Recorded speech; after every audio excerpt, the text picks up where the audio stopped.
జయ జగదంబే. జ్యోతి ఇప్పుడు 76th ఎపిసోడ్లో కాదు అడిగింది. ఆత్మకి మనస్సు కంటే ఎక్కువ ఇంటెలిజెన్స్ ఉంటుందా? సంథింగ్ లేదా? తప్పకుండా ఉంటుందమ్మా. ఆత్మ యొక్క పరివ్యాప్తి చాలా ఎక్కువ. అయితే దీనికి ఇంట్యూషన్ అనేది అంతఃస్ఫురణ అంటాం కదా, అది ఎలా వస్తుందంటే, నాకు మా గురుగారు ఒకసారి ఇప్పుడు చెప్పిన సందర్భంలో, ఇవి నా సొంతంగా చెప్పగలిగే విషయాలు కాదు, అయితే ఆయన చెప్పిన వాటిలో ఎంత నేను మీకు ట్రాన్స్లేట్ చేయగలుగుతాను అనేది of course it's my capability or otherwise. ఎంత చెప్పగలను, నా సమర్థత కావచ్చు బాగా చెప్తే, కాకపోతే నేను చెప్పలేకపోయానని అర్థం. ఆయన చెప్పిన దోషం ఉండే అవకాశం లేదు ఆయన చెప్పడంలాగా. సరే, విషయం నాకు గుర్తున్నంత వరకు ఏమిటంటే, పొరలు ఎలా ఉంటాయి అంటే, మనకి స్థూలంగా అర్థం చేసుకోవాలి అంటే, భౌతిక శరీరం పైన ఎమోషనల్ శరీరం అంటారు, సూక్ష్మ శరీరం, ఆ పైన మానసిక శరీరం అంటే మనస్సు, పైన బుద్ధి, ఆ పైన ఆత్మ అనుకుందాం. ఇంకా నిర్వాణ ఇంతవరకు మనం ఇప్పుడు ప్రస్తుతానికి వెళ్ళక్కర్లేదు. కానీ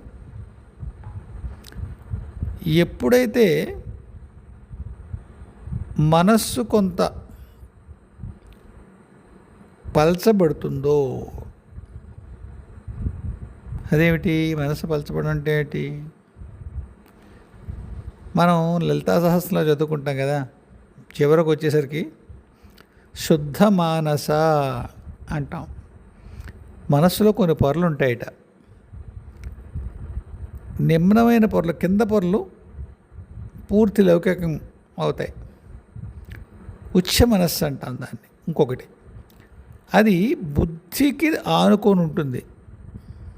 ఒక బొమ్మ ఊహించుకుంటే పొరల కింద ఊహించుకోవడం సుమా అలా ఏమి ఉండదు, మనకు అర్థం కావడం కోసం బుద్ధిని ఆనుకొని ఉంటుంది. ఆత్మ నుంచి వచ్చే జ్ఞానం బుద్ధి ద్వారా ఈ శుద్ధ మనస్సుకి అందుతుంది. ఎప్పుడైతే లోవర్ మనస్సు కొంత బలహీనమవుతుందో, పూర్తి సాంసారికతలోంచి మన దృష్టి కాస్త మళ్ళుతుందో, కాస్త ఇట్లా ఎక్కువే మళ్ళాలి, అప్పుడు ఆత్మ నుంచి బుద్ధి ద్వారా శుద్ధ మనస్సు అందుకుంటుంది దాన్ని. అదే మనకు వచ్చేటువంటి అంతఃస్ఫురణ, ఇంట్యూషన్. చాలాసార్లు అది సత్యమే అవుతుంది, మన మామూలు పరిభాషలో చెప్పాలంటే నిజమే అవుతుంది. చాలాసార్లు ఎందుకంటున్నావు? ఏమవుతుందంటే, ఒక్కొక్కసారి ఏమాత్రం మనస్సు కొద్దిగా అటు ఇటు అయినా అందులో మనం ఏం కోరుకుంటున్నామో దాన్ని ట్రాన్స్లేట్ చేసే ప్రమాదం ఉంది. నిమ్న మనస్సు కనుక ఇంకా యాక్టివ్గా ఉన్నట్టయితే, పైనుంచి చూస్తున్నటువంటి సమాచారాన్ని ఇది తనకి అనుగుణంగా, అంటే ఒక సామెత, సంస్కృతం సామెత ఉంటుంది, కామే సతాం పశ్యతి అని. అది ఎంత పూర్తిగా నేను పదం నేను ట్రాన్స్లేట్ చేయలేను, కానీ అర్థం ఎలా ఉంటుందంటే, మన మనస్సులో ఒకటి కోరిక ఉన్నప్పుడు జరిగే వాటికి అనుగుణంగా అన్వయించుకుంటాం. పెద్దవాళ్ళు చెప్పే ఉదాహరణ ఎలా ఉంటుందంటే, ఎదురింట్లో ఒక ఆవిడ ఉంటుంది, ఆవిడేదో వాళ్ళ అరుగులో తుడుచుకుంటూ ఉంటుంది. నేను ఒక పల్లెటూరు ఉదాహరణ చెప్తానమ్మా, పట్టణవాసాలు ఏమి ఉండవు. వీడు అరుగు మీద కూర్చుంటాడు, వీడికి ఆవిడ మీద దృష్టి ఉంటుంది. వీడు అనుకుంటాట, నా కోసం వచ్చి అరుగులు తుడుస్తుంది అనుకుంటాట.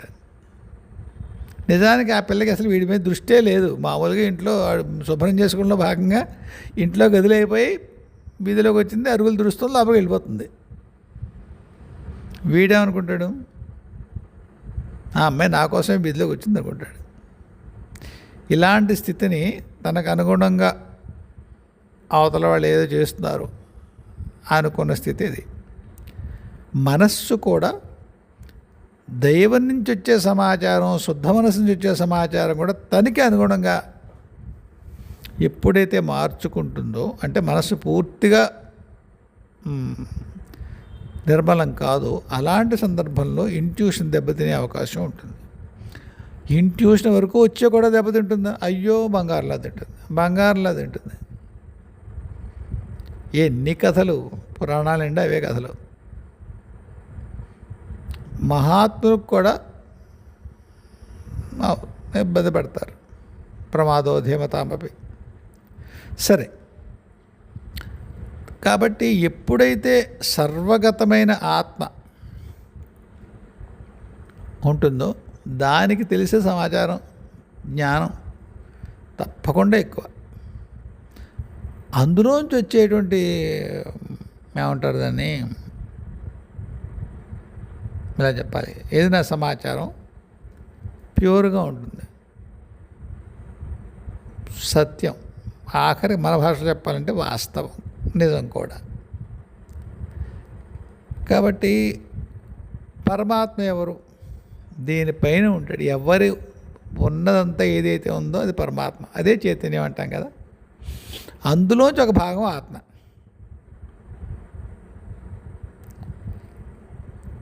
అయితే ఆత్మలోంచి మళ్ళీ కిందకెళ్ళి జీవాత్మ, అంటే జీవుడితోటి కొంత కనెక్ట్ అయినటువంటి ఆత్మ విభాగాన్ని జీవాత్మ అంటే. సరే, జీవుడు తర్వాత ఏదైతే బుద్ధి, సూక్ష్మ ఇమోషనల్ బాడీ, మానసిక శరీరం అంటాం. అయితే ఈ వివరాల వల్ల పెద్దగా ఏం ఉపయోగం ఉండదు. అంటే మామూలుగా అది సాధనలో ఉంటే కలదు, కానీ లేకపోతే ఈ వివరాల వల్ల పెద్దగా ఉపయోగం ఉండదు. ఇంకొక విషయం ఎలా ఉంటుందంటే, మనకి వచ్చినటువంటి స్ఫురణ అదే మనస్సులోంచి వస్తుందా, ఆత్మ యొక్క ప్రేరణ బుద్ధి ద్వారా వచ్చే శుద్ధ మనస్సు ద్వారా మనకి అందుతోందా, అదే అంతఃస్ఫురణ. యాక్చువల్ అంతఃస్ఫురణ అది. ఎలా తెలుస్తుంది? ఎలా తెలుస్తుంది? ఎప్పుడైతే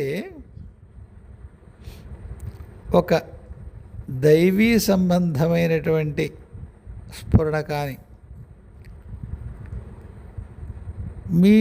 మీ చుట్టూ ఉండే ప్రపంచానికి క్షేమాన్ని కలిగించేది కానీ,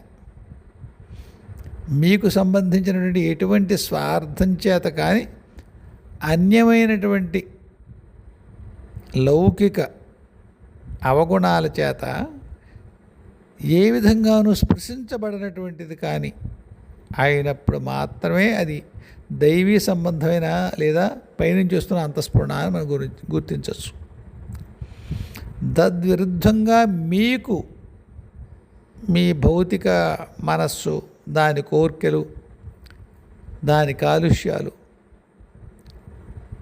వాటితో ముడిపడి వాటిని ప్రేరేపించి వాటిని సమర్థించేటువంటి ఏ స్ఫురణైనా మీ మనసు చెప్తోందనే మీరు భావించాలి. మనస్సు చెప్తుంది మీకు, మామూలు పరిస్థితుల్లోనే మనసు చెప్తుంది. నా మనసు చెప్పింది అంటుంటారు దుర్మార్గులు కూడా. నా అంతరాత్మ చెప్పి చాలా పెద్ద పదం వాడేస్తారు. నా అంతరాత్మ చెప్పింది, వాళ్ళకాడు చెప్తుంది. అంతరాత్మ ఏమి ఉండదు. అంతరాత్మ పిలుపు అందుకోవడం అంత సులువేం కాదు. అంత సులువు కాదు, అస్సలు సులువు కాదు, చాలా కష్టం. కాబట్టి అంతఃస్ఫురణ అనేటువంటిది ఆత్మలోంచి వస్తుందా లేదా మీ మనసు చెప్తుందా అని ఇదే గీటురాయి. కానీ మనం చూడగలమా, తెలుసుకుంటామా? అది తెలుసుకోలేని స్థితిలో ఉన్నప్పుడు ఇంకా ఆ స్ఫురణ గురించి ఆలోచించడమే వృధా. అంతమాట అన్నామేమి. ఎప్పుడైనా సరే మనం చేసేటువంటి ఏ భౌతిక పనుల వల్ల మనం మరింత దుష్కర్మంలో ఇరుక్కుంటాము, మిగతా వాళ్ళని ఇబ్బంది పెడతాము, దాన్ని మనం గుర్తించకపోతే మనకి అసలు ఆ స్ఫురణల గురించి మాట్లాడడానికి అధికారం లేదు. మనం గుర్తించి కూడా దాటలేము, అదొక స్థితి ఉంటుంది. మనకు తెలుసు గుణదోష విచారణ మనకి మనం చేసుకోగలం. అసెస్మెంటే, జడ్జిమెంట్ కాదు సుమా. తెలుసుకోవడమే, తీర్పులు వెలువరించడం కాదు. ఈ స్థితిలో కూడా ఒక్కొక్కసారి మనకి తెలుస్తుంది, వచ్చిన స్ఫురణ ఈ లక్షణాలు ఉన్నాయి దీనికి. కాబట్టి ఇది మనస్సు చెప్పే మాటే కానీ ఆత్మ చెప్పే మాట కాదు అని మనం గుర్తించగలగాలి, గుర్తించి చేయగలగాలి. ఎలా ఉంటుందంటే అమ్మ అంతర్లోకాలతో వ్యవహారం వస్తుంది. కొత్తలో లెడ్బెటర్ బుక్స్ చదివించేవారు గురుగారు. అందులో ఒక చోట అంటున్నమాట, అంటే మీరు ఎవరు భయపడడానికి చెప్పట్లేదు నేను ఇది. మీరు అంటే సాధకులు కనుక ఉండవలసినంత స్థిరమైనటువంటి చిత్తం వాళ్ళకి లేనట్టయితే, గురువు యొక్క మార్గదర్శకత్వం సరైనది లేనట్టయితే, గురువు మార్గదర్శకత్వం లేనట్టయితే అంతర్లోకాల్లోంచి మీ ఉపాసనా దైవాల్లాగే కొన్ని ఎంటిటీస్ మీకు కనిపించి మిమ్మల్ని తప్పుదారి పట్టిస్తాయి. అంత మాట అన్నా ఏమిటయ్యా బాబు, కొంప మునిగిపోతుంది కదా, బోల్డ్ మంది దేవుడి కన్నా శివుడు కనిపించాడు, వెంకటేశ్వర కనిపించాడు అని చెప్పి అనుకుని చేసేస్తూ ఉంటాం కదా. అక్కడ కూడా మీరు ఇదే కొలబద్ద, ఇదే గీటురాయి అంటే తెలుసు కదమ్మా, టచ్ స్టోన్ ఏదో అంటారు ఇంగ్లీష్లో, దాని మీద ఆ నికష చూడాలి. దైవం ఏదో చెప్పాడు మీకు ఒక విజన్లోనో కల్లోనో, మీ ఉపాసనా దైవం, మీకు ఇష్టమైన దైవం ఏం చెప్తున్నాడు ఆయన. పక్క వాళ్ళకి ఫలానా హాని కలిగే పని చెయ్యి అంటున్నాడు అనుకోండి, స్వామివారు చెప్పారు అనుకుంటూ పంచకట్టుని వెళ్ళి చేసేస్తే కొంప మునిగిపోతుంది. స్వామివారు చెప్పాలి అలాంటివి. మనకి సరైన పాస్ లేకుండా రాంగ్ ప్లేస్లో ఎంట్రీ కొట్టాం అనమాట. మనం అంతర్లోకాల్లో వెర్రి ధ్యానాలు చేసి, వెర్రి మెడిటేషన్లు చేసి, గురువు లేకుండా తెంగరాళ్ళలా కూర్చుని ఏవో చేసేసి ఎవరో ఒక ఎంటిటీని మనం కనెక్ట్ అయిపోయి, వాడు మనకి వెంకటేశ్వర స్వామిలాగో దుర్గాదేవిలాగో ఒక రూపం మనకి కళ్ళకి కట్టేసి ఇంత చండాలం జరగచ్చు. గురువు అని మొత్తుకునే వాడు పెద్దవాళ్ళందరూ అందుకే మొత్తుకుంటారు. ఎక్కడి నుంచో అక్కడికి వెళుతున్నా అనుకోవటండి. మీ అంతఃస్ఫురణకు సంబంధించిన ప్రశ్నే చెప్తున్నాను నేను. అంతఃస్ఫురణ అనేది మీకు ఎటువంటి రూపము లేకుండా మీకు తెలియడం ఒక పద్ధతి, ఎవరైనా ఒక ఋషో దైవం కనిపించి మీకు చెప్పడం ఒక పద్ధతి. ఈ ఎక్కువసారి మీరు అనుకుంటారు వినిపించిందని, వినిపించడాలు ఏమి ఉండవు. నిజంగానే అంతఃస్ఫురణ వినిపించదు, చెవుల్లో వినిపించదమ్మా. భౌతికమైన చెవుల్లో ఏమీ వినిపించదు. అదే కర్ణపిశాచో కర్ణయక్షణం అయ్యి ఉంటుంది, చెవుల్లో వినిపించదు.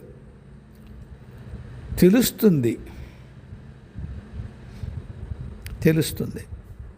కాబట్టి మీకు ఆత్మ తప్పకుండా మీ మనస్సు కంటే చాలా తెలివైంది. ఎందుకంటే దాని ప్రత్యక్షంగా పరమాత్మ నుంచి వచ్చినటువంటిది. ఈ భౌతికమైన ఎటువంటి జన్మ కర్మలకు సంబంధించిన దేనిలోనూ తగులుకోదు. సాక్షి మాత్రంగా తనలోంచి విడివండి జీవుడు అనుభవాలు పొంది వాటి సారం తనకిస్తుంటే తనలో సారాన్ని గ్రహిస్తుంది తప్ప తనకి ఇవేవి అంటాం. అందువల్ల అది ప్యూర్గా ఉంటుంది. ఎక్కడైతే కల్మషం లేదో అక్కడ సత్యం ఉంటుంది. సత్యంలోంచి వచ్చే ఏ సమాచారమైనా సత్యం అవుతుంది. అయితే ఇందులో కూడా చిన్న తిరకాసు ఉంటుంది. ఆ కనిపించే దైవము లేదా ఆ అంతఃస్ఫురణ ఎక్కడి నుంచి వస్తుందో ఆ సోర్సు ఏ కాలఖండంలో ఉందో మనకు తెలియదు. ఈ విషయాన్ని ఎదుర్కొని ఒకసారి చెప్పాను. అది ఒక సంఘటనకు సంబంధించిన సమాచారం అనుకోండి, మనకి ఈ వేళ అయిపోతుంది అనుకున్నది ఇంకెప్పుడో అవ్వచ్చు. అప్పుడు మన కంగారు పడితే ఏమవదు. ఎందుకంటే వాళ్ళు చెప్పిన కాలం ఏమిటో మనం చెప్పిన కాలం ఏమిటో మనకు తెలియదు. మనం వేరే కాలంలో ఉంటాం, వాళ్ళు వేరే కాలంలో ఉంటారు. శ్యామలాంబ కాదు, ఎవరు చెప్తాను ఆగండి. వీడ మన శ్రీకాళహస్తిలో జ్ఞానవరసోనాంబ ఆవిడ ఒకసారి అంది నాతో, ఇదేదో అక్కడ మీదేదో చెప్తారు, ఇక్కడ నాకేదో అవుతుంది ఏమిటే, మేము సంబంధం ఉండదమ్మా అంటే, అలా ఏముండదురా, మేము చెప్పిన కాలం నువ్వున్న కాలం ఒకటే చేయడం కోసమే మీ గురువు ప్రయత్నం అంతా అంది. ఏం చేస్తాడు ఆయన అన్నాను. హార్మోనియం చేస్తాడు నాన్న అంది.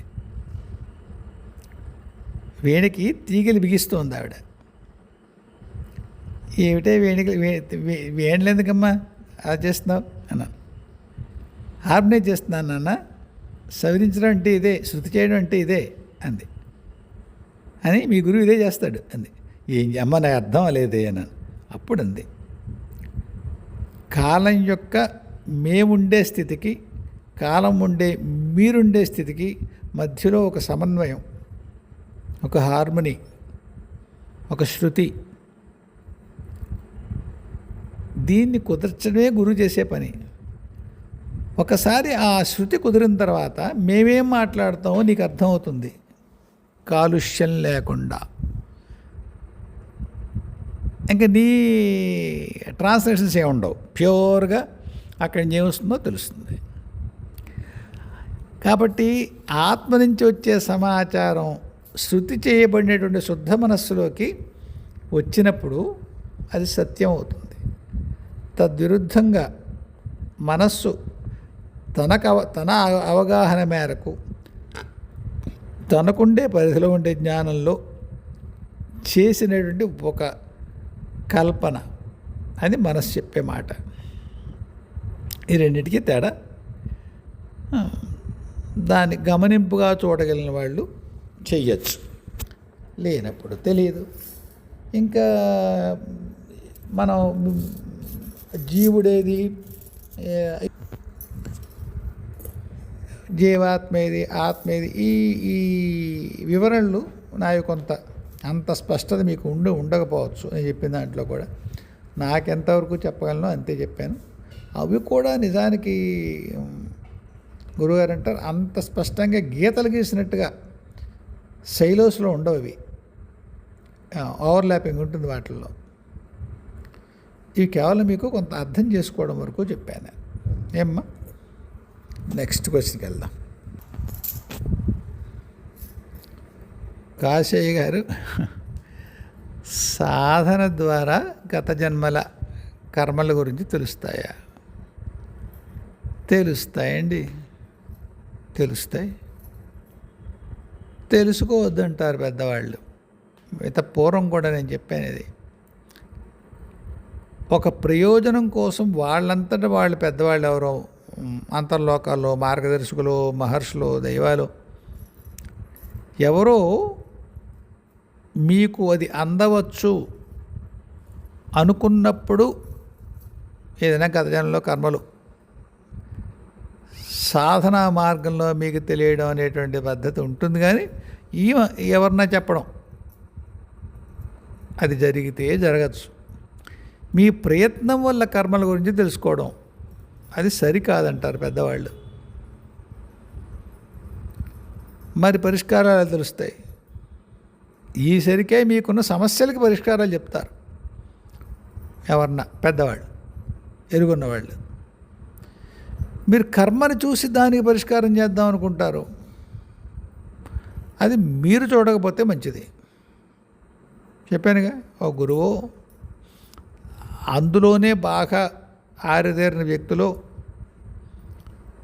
చెబితే కలదు. అంతేగాని లేదా మిమ్మల్ని రిగ్రెషన్లో ఎవరు తీసుకెళ్తారు.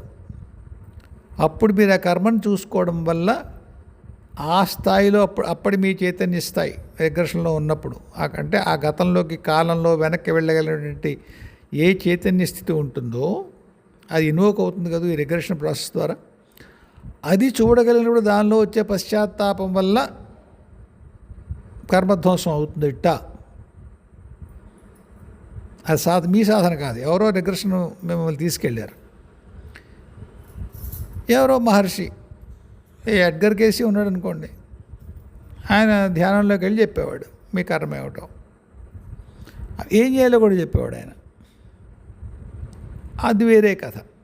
మీ సొంత సాధనలో మీ అంతటి మీరు కూర్చొని, ఈ పిరమిడ్ వాళ్ళు చెప్తూ ఉంటారు, మాకు పాత జన్మలు తెలిసాయి, పాత కర్మలు తెలిసాయి అని.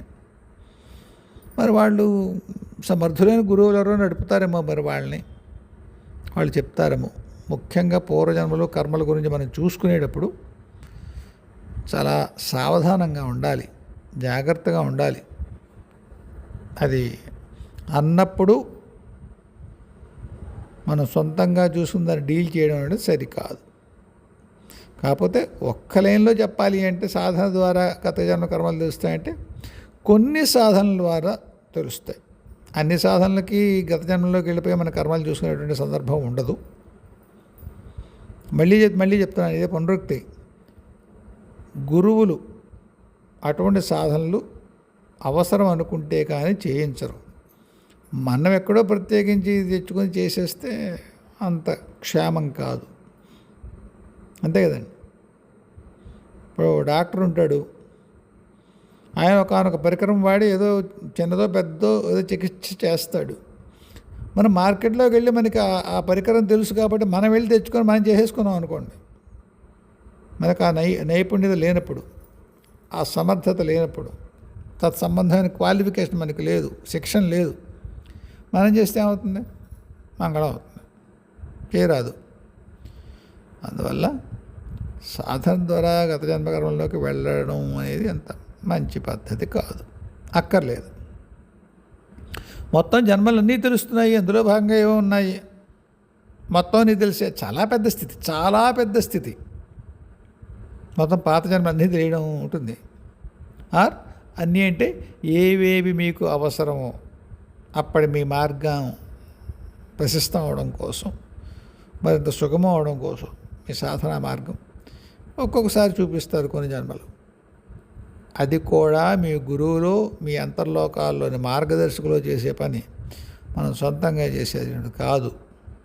ఏమండి, అదే విషయం. తర్వాత ఇంకొక అమ్మాయి అడిగింది, మనల్ని బాధించేవాళ్ళు వాళ్ళకు కూడా కర్మ అంటుకుంటుందా అని. వాణి వేణు అనుకుంటాను అమ్మాయి పేరు. అమ్మ 2 రకాలు ఉంటుందమ్మా ఇందులో. మనం కొన్ని కర్మలు మనం అనుభవించాలి, దానికి మనం కొన్ని ఆత్మల్ని సహాయం అడుగుతాం. కొన్ని ఆత్మలకి మన కథ చెప్తాం, ఇలా ఉంది పరిస్థితి, అది ఇలాంటి కర్మలు ఉన్నాయి, వాటిని నేను పరిష్కరించుకుందాం అనుకుంటున్నాను, మీరు సహాయం చేస్తారా? ఎలా చేయమంటారు చెప్తాం మనం.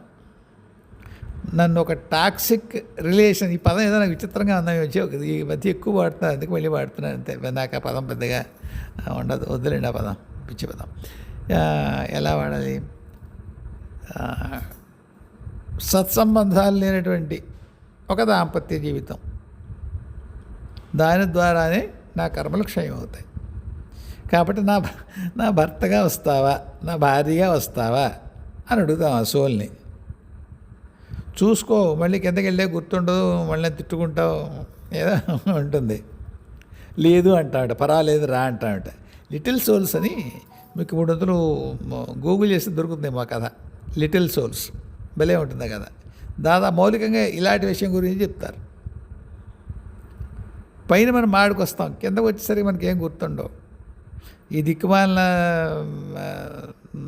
భార్య నుంచి విడాకులు తీసుకోవాలని వాడు, ఈ విధవ నుంచి విడాకులు తీసుకోవాలని అమ్మాయి కొట్టు చచ్చి ఒక్కొక్కసారి కర్మక్షయం అవ్వకుండా వీడిపోతూ ఉంటారు.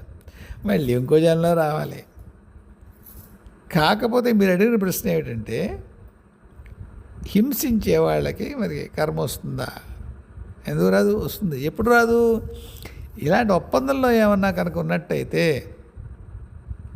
ఆయనకి ఆవిడ హింసించినా కానీ వాళ్ళకి రాదు కర్మ. ఎందుకంటే యువతలో వాళ్ళు ఎవరైతే బాధపడుతున్నారో వాళ్ళకి ఆ కర్మక్షయం కావాలి. జరగాల్సిందేది అంటే ఒక ఒక అనారోగ్యంతో బాధపడుతున్న వాడికి శస్త్రచికిత్స చేసినటువంటి డాక్టర్ బాధ పెట్టాడు కదా, అతను కర్మ వస్తుందా? రాదు కదా. అలాగే ఉంటుంది ఇది. అసలు ఇవేమీ తెలియకుండా, ఆ పైన లాంటి ఒప్పందాలు ఏమీ లేకుండా కింద ఒకళ్ళు ఎవరో కర్మ చేస్తారు, దానికి నెక్స్ట్ జన్మలోనో మరో జన్మలోనో దానికి సంబంధించింది ఇంకొక ఆత్మ ద్వారా జరుగుతుంది. ఆ శిక్షణం. అలాంటప్పుడు ఏం జరుగుతుందంటేట, వీళ్ళకి అంత పెద్దగా కర్మ చుట్టుకోదు చేసిన వాళ్ళకి. అర్థమవుతుందమ్మా? ఎందుకంటే సోల్ లెవెల్లో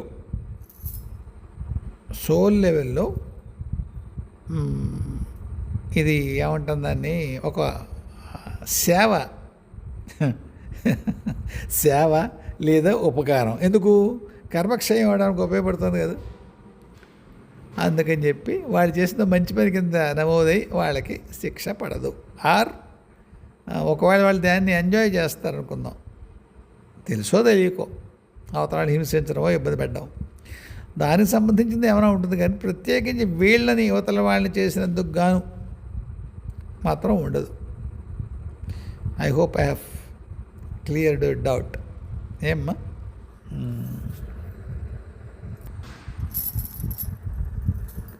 కామాక్షి రెడ్డి గారు, మీ అమ్మగారు చూసిన స్థితిని త్రాటకం అంటారనుకుంటానండి. ఎప్పుడో మా గురువుగారు ఎవరి సందర్భంలో అంటుంటే విన్నాను. నాకు అస్సలు యోగ శాస్త్రం గురించి తెలియదు. ఆ మాటకు వస్తే నాకు ఏ శాస్త్రమో తెలియదండి. కొన్ని మా గురువుగారు చెప్పిన మాటలు మీ దగ్గర ఊరికే ప్యారెట్ చేస్తానంతే. నేను చదువుకున్నది ఏం లేదు, శాస్త్రాలు ఏమీ చదువుకోలేదు. ఒక్కటే వచ్చండి, జపం చేసుకోవడం వచ్చు. మా అమ్మ బంగారు తల్లి, నన్ను కన్న తల్లి. చిన్నప్పటి నుంచి జపం మరీ చిన్నపిల్లాడి దగ్గర నుంచి జపం అని కథలు చెప్పేసేది. ఎన్ని కథలు చెప్పేదంటే ఆ జపాల గురించి. వాళ్ళ నాన్న, వాళ్ళ బాబాయ్, వాళ్ళ తాతలు, వాళ్ళ ముత్తాతలు, మేనమావులు, వాళ్ళ నాయనమ్మ మేనమావులు, ఇన్ని చెప్పేసేది. ఎప్పుడూ అదే పని. ఆ జపం చేస్తే నాన్న అలా ఉంటుంది ట్రోయ్, ఈ జపం చేస్తే ఇలా ఉంటుంది ట్రోయ్, అలా చెప్తా. దాంతో జపం మీద వెర్రి. మా ఆయన బాగా జపాలు చేశాడు. అంచేత ఇంట్లో ఉంది కాబట్టి ఆ మాల పట్టుకోవడం వచ్చింది తప్ప, ప్లస్ ఏదో పూర్వజన సంస్కారం ఏదో ఉంటుంది కూడా, దాన్ని కాదన్నాం. అందువల్ల నాకు ఒక్క జపం చేసుకోవడం వచ్చు. అందులో కూడా జప విధానాలు ఎవరినైనా టెక్నికల్గా అడిగారు అనుకోండి, చండీపాఠం పల్లా అధ్యాయం ముందు మొదలెట్టాలా, ఈ వెనకాల మొదలెట్టాలా, భగవద్గీత అప్పుడు అది చదవాలా, నమో నారాయణ, ఏం తెలియదు నాకు. అంచేత ఏ కుండలి యొక్క ఏ స్థితిలో ఉంది మీ అమ్మగారు చెప్పలేను. కానీ ఒక్కటి నిజం, కుండలికి సంబంధించిన ఒక యాక్టివిటీ మాత్రం జరుగుతుంది. అంచేత యోగ సాధనకు సంబంధించిన అనుభవాలే అంతవరకే చెప్పగలను. ఆవిడ ఏ స్థితిలో ఉన్నారు, ఆ తలలోంచి బయటికి ఏదో పారబోసినట్టు రావడం, అవి ఎక్కువసార్లు ఎక్స్ప్రెషన్స్ అమ్మ, ట్రాన్స్లేషన్స్. జరిగిన ఒక చర్యకి ట్రాన్స్లేషన్.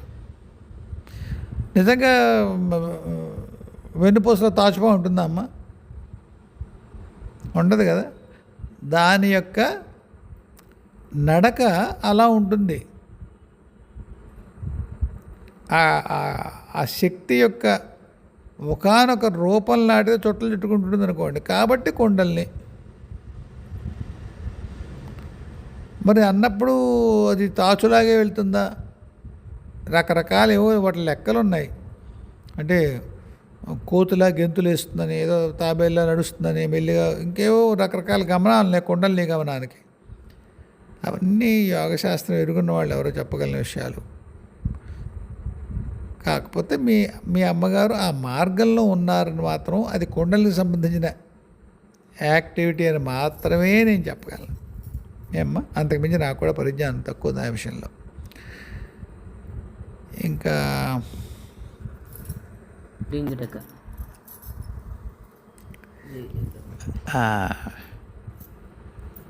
పద్మజ గారు అడిగారు, జపాలు విశేష కాలాల్లో చేసే జపాలకు విశేష ఫలాలు ఉంటాయా?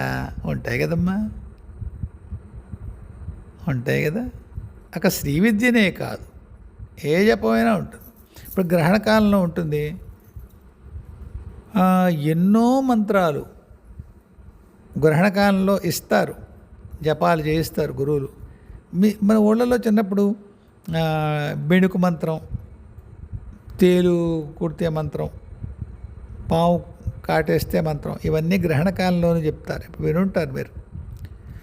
వాళ్ళేవి పెద్ద పట్టుబట్టలు కట్టుకునే బొట్లెట్టేసుకుని అలా ఉంటారు అనుకుంటున్నారు. ఇంట్లో మామూలుగా సంసారం చేసుకునేటువంటి మామూలు ఆడవాళ్ళు కూడా, వాళ్ళు మీకేం తెలియదు, ఊరికే వంట వండుకుంటూ ఉంటారు, వాళ్ళకేం వచ్చలే అనుకుంటారు. గబుక్కుని ఒరే వాడికి బెణుకు వచ్చిందంటే, ఒరే పలానా అక్క వేస్తుందిరా వెళ్ళు వాడి దగ్గరికి వెళ్ళంటే, అక్కకు వచ్చా బెణుకు మంత్రం అంటే వచ్చు. ఆవిడ వంట చేసుకుంటూ ఉంటుంది. ఎరా తమ్ముడు ఇలా వచ్చావు, అక్కయ్య ఇలా ఉంది, దాని కూర్చోరా వేస్తుంది. అక్క ఎప్పుడు నేర్చుకున్నారు మీరు? ఒరే కిందసారి గ్రహణం ఇచ్చినప్పుడు పలానా వాళ్ళ ఇంట్లో వాళ్ళు ఎవరు ఇచ్చారా, మా అమ్మగారు ఇచ్చారు నాకు అని చెప్తారు. అలా తెలిసిన వాళ్ళ ద్వారా అలా వెళ్ళిపోతుంటాయి అవి. అలాగే తేలు మంత్రాలు, మరో మంత్రాలు. అయితే ఇవి నేను చెప్తుంది కేవలం చిన్నవి, మనకి చిన్న సహాయాల కోసం. ఆత్మోద్ధరణ కోసం చేసేటువంటి జపాలు కూడా గ్రహణ సమయంలో ఇచ్చేటువంటి ఆచారం ఉంది. 5-4 అంతే మరి. ఉత్తరాయణ పుణ్యకాలం, దక్షిణాయన పుణ్యకాలం, ఆ సంక్రమణం టైంలో తప్పకుండా వాటికి విశేషమైనటువంటి ఫలం ఉంటుంది. గ్రహణ కాలంలో చేసే జపానికి ఏం చెప్తారంటే, దాదాపుగా ఒకసారి పునశ్చరణ అయినట్టుగా, అంటే ఒక అక్షర లెక్క ఉంటుంది, ఒక్కొక్క మంత్రానికి ఒక్కోటి, అది అయిపోయినట్టు వస్తుంది ఒకసారి చేస్తే. నాకు ఉపదేశం ఇచ్చిన గురువుగారు అయితే అక్షరాలు చేసినట్టు అవుతుంది అన్న అని చెప్పారు. అయితే దానికి మళ్ళీ అంగవిద్యలు ఏవో ఉంటాయి, జపం అయిన తర్వాత ఇంకేవో చేయాలి, హోమాలు, తర్పణాలు, ఇంకేవో సంతర్పణలు, ఇవన్నీ ఉంటాయి. అది ఆఫ్కోర్స్ మీ గురువులు చెప్తారు ఎవరైతే ఉందో. మీ ప్రశ్నకు సమాధానం ఏంటంటే, ఖచ్చితంగా గ్రహణ సమయంలో, సంక్రమణ సమయంలో వీటికి విశేషమైనటువంటి ఫలితం ఉంటుంది. వాటి సంఖ్య కూడా ఒక్కొక్క కాలాన్ని బట్టి ఒక్కొక్క విధంగా అది హెచ్చు చేయబడుతుంది. అంటే మీరు 100 చేస్తే 150 అవచ్చు, 200 అవచ్చు, 100, 1000 కూడా అవ్వచ్చు. అది ఒక్కో సందర్భాన్ని బట్టి ఉంటుంది. బట్ ఖచ్చితంగా విశేషమైన ఫలమే వస్తుంది ఆ జపాల వల్ల. అంతేకాకుండా మరి నేను చెప్పాను సార్ మీకు ఎప్పుడు, అందులో అర్చనలు కూడా చేస్తారు, విశేషమైన అర్చనలు. చండీ పాఠాలు చేస్తారు. చండీ పాఠం కావచ్చు, నేను చండీ పాఠం చేశాను కాబట్టి చెప్తాను. మహావిద్య పారాయణ చేసేవాడు మహావిద్య చేస్తారు. అయితే శ్రీ విద్య మాత్రమేనా? కాదండి, అలా ఏం లేదు. శ్రీ విద్య కాని మంత్రాలకు కూడా అంత విశేష ఫలము ఉంటుంది. శ్రీ విద్య అనేది ఒక షణ్మతాల్లో ఒకటండి, అంతే కదా.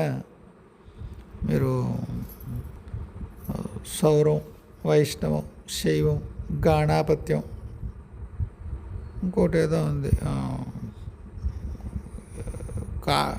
ఏమంటుంది, కాపాలికలది ఏదో ఉంటుంది. అది కొందరు అంటారు, కొందరేమో కార్తికేయుడిది చెప్తారు. ఇప్పుడు మిగతాది శాక్తేయం.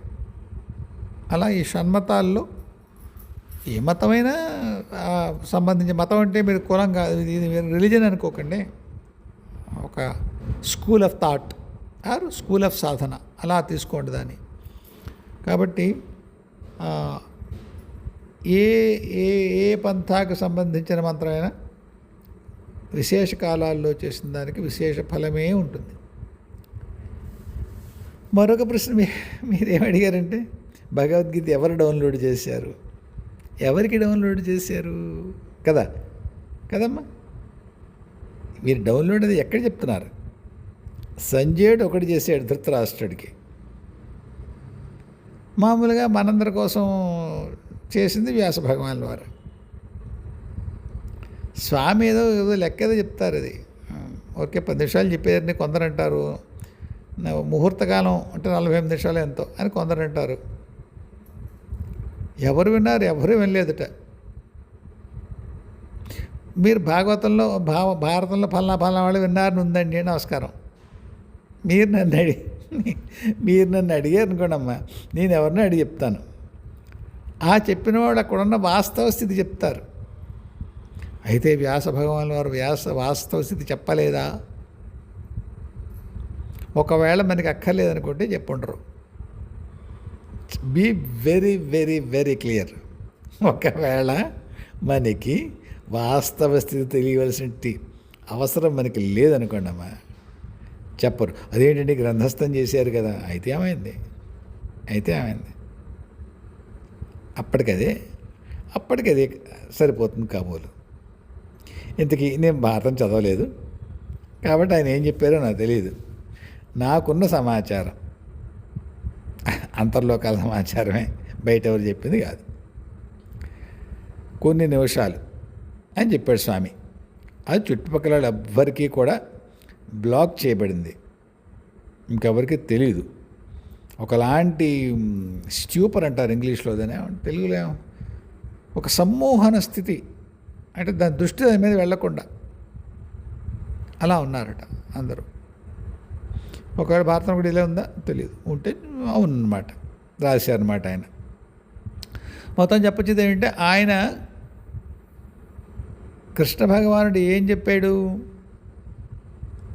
ఈ 700 శ్లోకాలు చెప్పాడా? చెప్పాడు కదా. ఒక సారం చెప్పుంటాడు, దానికి ఒక భాష లేదంటారు. మరి ఏమిటో వాళ్ళు చెప్తున్నానా? మనం అనుకున్న సంస్కృతం అవి ఏం లేవు. అర్జునుడిని అతని చేతిస్థాయిని పెంచి కృష్ణుడు ఎలాగా పై చేతిస్థాయిలో ఎంతవరకు అర్జునుడిని తీసుకెళ్ళచ్చో ఆయనకు అవగాహన కావడం కోసం ఆ స్థితికి ఆయన ట్యూన్ చేశారు. ఏంటండి, కృష్ణయ్యే బుజ్జిగాడు ఆయనే చేశాడు. చేసి ఆయనకి ఏం చెప్పాలో చెప్పాడు. ఎలా చెప్పాడు? ఒకలా చెప్పాడు. అంతకు మించి నాకు ఎందుకు నవ్వుతున్నానంటే, ఎందుకురా ఇందులో నీకు నవ్వొచ్చింది ఏంట్రా అనిపించవచ్చు. చెప్పలేక అదేమిటో కొంత విచిత్రంగా ఉండే సమాచారం నవ్వొస్తూ ఉంటుంది. భలే ఉంది ఇది అని. చిన్నప్పటి క్లాసులో పిఆర్ కాలేజీలో ఏదో పక్కవాడి చూపించి జోకులు వేసుకుంటున్నాం. జయకుమార్ గారిని ఒక లెక్చరర్ అద్భుతంగా చెప్పేవారు, ఆయన జువాలజీ. ఆయన ఏమండి, నేను చెప్పే దాంట్లో అంత నవ్వొచ్చే విషయం మీకు అంత బాగా ఎంజాయ్ చేస్తున్నారు నా పాఠాన్ని, ఏమిటి చెప్తారా మాకు కూడా వెరిమోహేసి ఉంచున్నాం. ఏం చేయాలి, జోకులు ఆయన చెప్పింది కాదు కదా. సరే నేను ఏం చెప్తున్నా అని చెప్పండి అన్నారు. నాకు అప్పట్లో ఒక విద్య వచ్చు. మాస్టర్ ఏం చెప్తున్నారో అది వినగలుగుతూనే పక్కవాడితో కబుర్లు చెప్పడం. ఆయన చేత ఆయన ఏం చెప్తున్నారో చెప్పాను. మీరు ఇప్పుడు ఇది చెప్తున్నారు మాస్టారు అని. అది ముచ్చటేసింది. కాకపోతే అన్నారు, అంత బాగా వినగలరు కదా, ఇటు నాది వింటూ ఒకటి కబుర్లు చెప్పగలరు, దాన్ని సద్వినియోగం చేసుకోండి. నా క్లాసులో 2 వ్యధవేషాలు వేస్తే నాకు నచ్చదు, మీకు నచ్చకపోతే వెళ్ళిపోండి. I appreciate that you are able to listen to me. సరే, ఇది సందర్భం లేదు, ఊరికి చెప్పాను అంతే. అలాగా మనం ఎందుకు నవ్వుతాము అనేది ఒక్కోసారి చెప్పలేకపోవచ్చు. మాస్టర్ చెప్పలేకపోయాను, ఎందుకు నవ్వాను, కొమ్ములిపోతుంది చెప్తే. అలాగే ఈయన భాష కాదు కృష్ణుడు చెప్పింది, మనం ఎరుగున్న భాష కాదు అంటే వేరే భాష ఏదైనా, అలా కాదు. కమ్యూనికేషన్ మాధ్యమం అంతే. ఆ సమాచారం ఆయనకి అర్జునుడికి వెళ్ళడానికి ఏదో ఒక మేట్రిక్స్ ఏదో ఉంది, దాని ద్వారా ఆయనకి వెళ్ళింది అంతే. ఆయన ప్రశ్న వేయగలిగాడు, ఏం చెప్పగలిగాడు. ఏమ్మా? అయితే దాని తర్వాత వ్యాసుల వారు 700 శ్లోకాల్లోకి దాన్ని అనువదించారు, మనకు అర్థమయ్యేలా. అయితే సంజయుడి ద్వారా ధృతరాష్ట్రుడు విన్నట్టు. అది మీరు అన్నది ఎవరు విన్నారు, ఎవరు డౌన్లోడ్ చేసిన వ్యాసుల వారు. విన్నవాడు ఒక్క ధృతరాష్ట్రుడు. మహాభారతంలో అలా లేదు, వెధవ పుక్కిటి పురాణాలు సొంతంగా చెప్పేస్తున్నావు అని ఎవరన్నా కోపడ్డారనుకోండి, మా అన్నయ్య సినిమాలో చోట ఎక్కడో అదే కృష్ణావతారంలో ఎక్కడో ఇలా అంటాడు, దోసిలు ఎగ్గువాడా అని. అలాగే 2 చేతులు అంజలి ఘటించి మీ ఇచ్చిన తిట్లు తీసుకుంటాను. ఎందుకంటే దానికి ప్రతిక్రియగా నేను ఎటువంటి తర్కాన్ని మీకు ప్రవేశపెట్టలేను. ఈ కారణం చేత నేను చెప్పింది వాస్తవం అనలేను, అందువల్ల నవ్వు ఊరుకుంటాను. కానీ జరిగింది ఏమిటంటే ధృతరాష్ట్రుడికి తెలుసు. అది ఆయన ఆ జన్మలో ఉపయోగించుకోలేకపోయాడు. చిత్రం ఏమిటంటే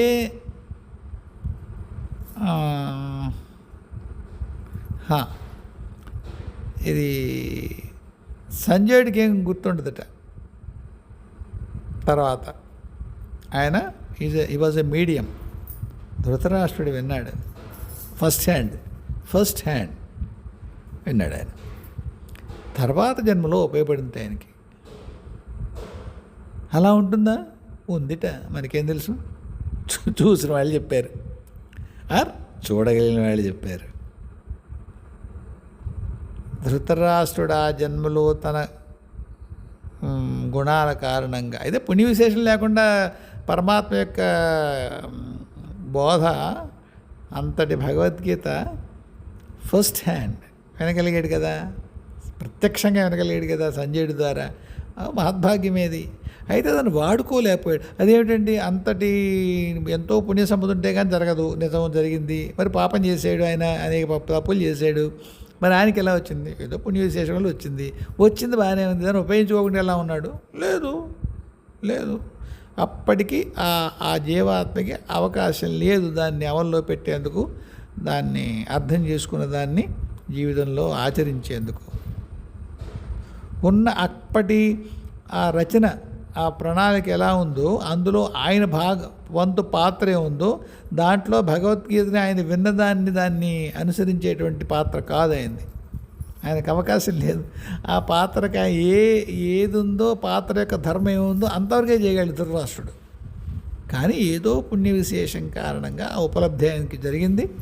ఆయన తర్వాత ఏ జన్మలో దాన్ని వాడగలడో అప్పుడు దానికి ఆయనకి అందుబాటులోకి పట్టుకొచ్చారట. దాన్ని ఆయన వాడుకుని తరించాడు కూడా. మళ్ళీ ఇది ఏ పుస్తకంలోనూ మీకు ఉండదు. మీరు నమ్మడం నమ్మకపోవడం అంతా మీ ఇష్టమే. లేదు వీడేదో సరదాగా కొన్ని కథలు చెప్తున్నాడు ఇంటర్నెట్లో, అదే యూట్యూబ్లోకి వచ్చి అనుకుని కాసేపు తప్పట్లు కొట్టి వదిలేయండి, లేదా తిడతారా తిట్టి వదిలేయండి. బట్ దీనికైతే ఎక్కడ స్క్రిప్టెడ్ ఎపిక్స్లో ఎక్కడ మీకు ఇది కథ కనిపించదు, ఎవరో పెద్ద అని చెప్పారు. సరేనమ్మా, మీ భగవద్గీత డౌన్లోడ్ వ్యవహారం అది. సరే, మరి ఈ వేళకి ఇంతే. ఇంకోసారి కలుద్దాం. జయ గురుదేవ్, జయ జగదంబే, స్వస్తి.